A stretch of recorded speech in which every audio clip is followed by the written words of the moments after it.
Hello મિત્રો, અમારા નવા વિડીયોમાં તમારું સ્વાગત છે. આપણે આજે બેંક ઓફ બરોડાનું સ્ટેટમેન્ટ પીડીએફ ફાઇલ કેવી રીતે ખોલવાનું, પાસવર્ડ કેવી રીતે બનાવવાનું છે. તો આપણે આવી જઈશું ઈમેલ એપ્લિકેશનમાં. તો આપણે ઈમેલ એપ્લિકેશન ખોલશું. તો આપણે ઈમેલ એપ્લિકેશન ખોલી દીધું છે, તમે જોઈ શકો છો. મારી પીડીએફ ફાઇલ આવી જઈ છે આ મહિનાની 2026 એપ્રિલની. તો એની ઉપર આપણે ક્લિક કરશું. તો આપણે એની ઉપર ક્લિક કરશું, તમે જોઈ શકો છો. તો આપણી સ્ટેટમેન્ટ ફાઇલ આપણે ઓપન થઈ ગઈ છે.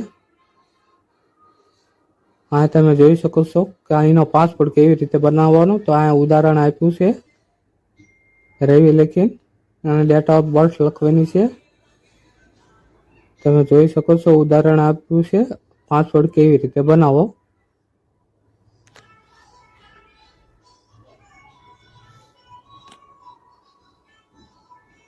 તો આ રવિ લખ્યું છે એ રીતે આપણે આપણું નામના પહેલા 4 અક્ષર લખવાના છે અને આપણે જન્મ તારીખ લખવાની છે.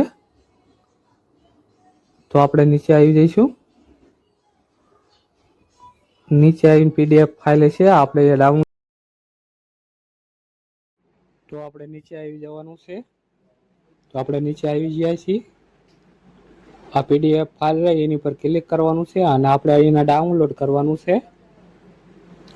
તો આપણે ક્લિક કર્યું છે, એ ફાઇલ ડાઉનલોડ થાય છે.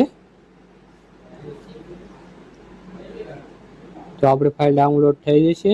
હવે આપણે અહીંયા પાસપોર્ટ નાખવાનો છે, ઉદાહરણ આપ્યું એ. તો આપણા નામના પહેલા 4 અક્ષર નાખવાના છે, ત્યાર પછી જન્મ તારીખના 4 અક્ષર નાખવાના છે. એટલે આપણે પીડીએફ ફાઇલ ખુલી જશે. પછી આપણે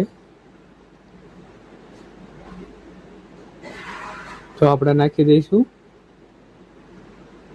નામના પહેલા 4 અક્ષર, પછી જન્મ તારીખના 4 અક્ષર નાખશું. કુલ 8 અક્ષરનો પાસપોર્ટ થશે. ડબલ આંકડા દબાય છે એટલે ફાઇલ ખુલતી નથી, પણ આપણે હરખી રીતે નાખવાના છે. ધ્યાન રાખીને ડબલ આંકડા દબાય નહીં એવી રીતે, એટલે તમારી ફાઇલ ખુલી જશે. હું તમને ફાઇલ ઓપન કરીને બતાડું, તમે જોઈ શકો છો. હજી ડબલ દબાય છે, પણ આપણે ફરી વાર નાખશું. તો આપણે ફટોફટ નાખી દેવી છે. ડબલ આંકડા દબાય છે એટલે વાર લાગશે. વિડીયો પૂરો જોજો, નકર તમને ખબર નહીં પડે.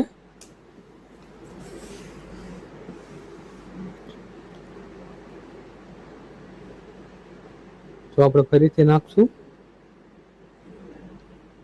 ડબલ ટાઈપિંગ થઈ જાય છે એટલે ફાઇલ ખુલતી નથી. તો એ ઓકે પર ક્લિક કરશું, આપણી ફાઇલ ઓપન થઈ જાય છે, તમે જોઈ શકો છો. જો તમારે તાત્કાલિક સ્ટેટમેન્ટની જરૂર હોય તો BOB એપ્લિકેશનમાંથી તમે ડાઉનલોડ સ્ટેટમેન્ટ કરી શકો છો. જો તમને અમારો વિડીયો ગમ્યો હોય તો લાઈક અને શેર અને સબસ્ક્રાઈબ કરજો, જેથી કરી નવા વિડીયો જાણવા મળે અને નવી જાણકારી મળે.